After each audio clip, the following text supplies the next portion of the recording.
So Gervonta Davis goes out there and he gets the big win against Frank Martin. Let's be perfectly honest with each other. It wasn't like that was unexpected. It wasn't like that was coming out of left field. Even the way that he got the stoppage. A lot of people were looking at it and predicting that it was going to be a late round stoppage. Frank he doesn't have the experience. He's going to get dragged into the deep waters over the course of the fight. Tank's going to be able to figure him out. There was all different kinds of storylines going in as far as to the exact why as to that was going to happen. But Gervonta himself was predicting that late round stoppage. So phenomenal performance, dude. Frank Martin is a very talented, highly skilled fighter.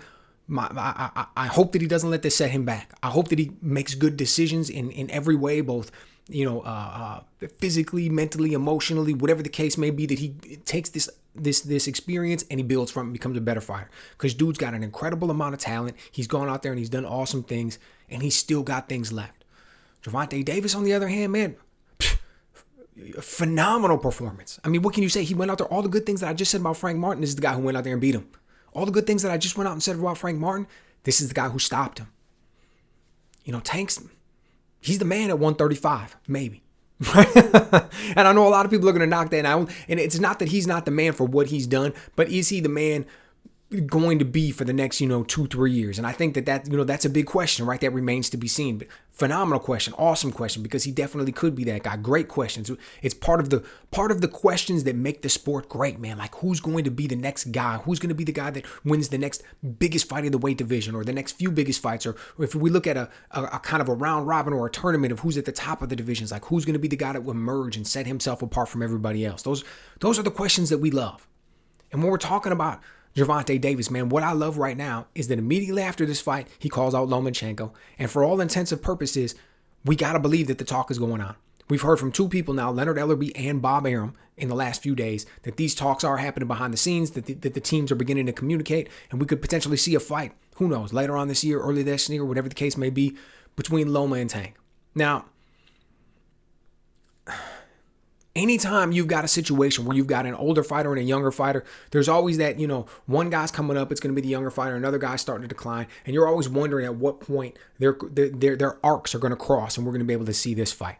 Ideally, I would have liked to see it, I don't know, maybe like 2 years ago or something along those lines. Maybe that would have been perfect timing. Tank wouldn't have been quite as good of a fighter. He's developed since then, and who knows, probably the best performance that we saw is his last performance against Martin. But Loma was a little bit better at that point versus having declined. And, it's always this up and down. Nevertheless, I mean, we're nitpicking here. Both of these guys are incredibly talented.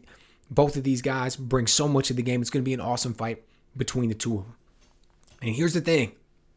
Here's the thing that makes it so interesting, right? Is that we know the styles make fights. And if I'm thinking about Tank, it's like, dude, the power and the speed and the explosiveness and the way he's continued to develop his technique, whether we're talking about the way that he cuts off the ring on guys, whether we're talking about the way that he uses his feints, both with his feet, with the in and out, or whether he's feinting with his combinations, feinting with his punches to try to set things up, whether he's mixing up the shots, mixing up the speed.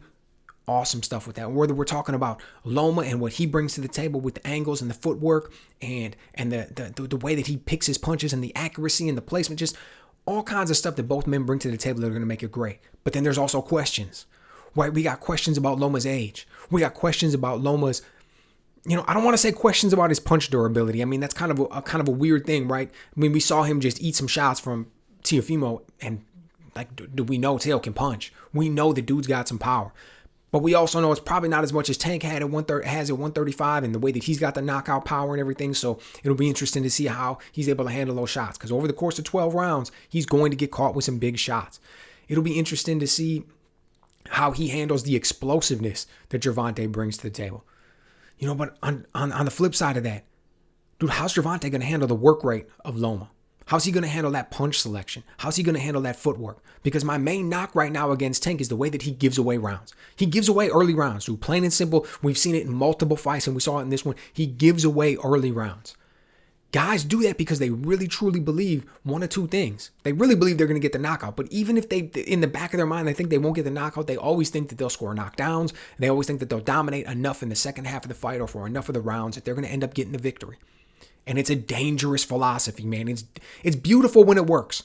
When you go out there and you execute on, you have a philosophy like that, you wait, you download, you see how things are going to go, and then you go out there and you execute on it and you get what you want. It looks beautiful, right? Think about Deontay Wilder versus Luis Ortiz in the second fight. Awesome stuff. But when it doesn't work, you look like a guy who didn't execute. And I always point to the first fight between Jermaine Taylor and Bernard Hopkins. Like it was like his 21st, 22nd defense, whatever it was. I believe Bernard Hopkins had just broken Carlos Monzon's record, and then he went out there and he dropped the belt to Jermaine Taylor. And basically what happened was, if I remember correctly, Jermaine Taylor won the first 7 rounds. Bernard won the last 5. Bernard looked far fresher. The momentum was all in his favor. There was no 13th round of the fight. There was no 13th, 14th, and 15th. This wasn't the 80s when we saw Sugar Ray Leonard fighting. Okay? There's only 12 rounds. You didn't get going fast enough. Over with. Eventually, that's going to happen to Gervonta if he continues to fight this way. Eventually, there's going to come a time when he doesn't get a knockout. Eventually, there's going to come a time when he can't dominate enough of the second half of the fight. He ends up losing on a decision. Unless he changes up the way that he fights. I don't think he's going to change it. Right? The way that we see him growing and developing and evolving, we see him becoming more of a puncher. We see him believing in and executing that style more and more. And everything that he does is about landing with power. Everything that he does is about landing those big shots. He conducts himself as the aggressor, the bully in the ring, the way that he goes forward. Dude didn't even throw more than 30 punches a round until the 7th round of this last fight. It's hard to win rounds if you're not scoring knockdowns or landing incredible shots when you're only shooting 30 punches around. Right? That's kind of a given. And now you're talking about going in there against a guy like Loma, a guy who's highly skilled. That will be the highest skilled fighter that he's faced. But even if Loma started to slip a little bit physically, not quite as fast as he was, not quite as sharp, blah, blah, blah, whatever the case may be, as far as his mental acuity, as far as his ring IQ, as far as what he brings to the table technique-wise, that'll be the most talented fighter that Tank's faced. Can he knock him out? Do you think that he can go out there and land that shot? What if he goes out there and lands a few of those shots, but Loma's able to eat him? Right? He's able to go on the defensive a little bit. Those are the rounds that that Loma ends up losing. Rounds that he gets caught with bigger shots, but Tank isn't able to get the stoppage, and Loma's able to win the rest of the rounds. What if that's the case? Is that a believable theory? Does that make sense?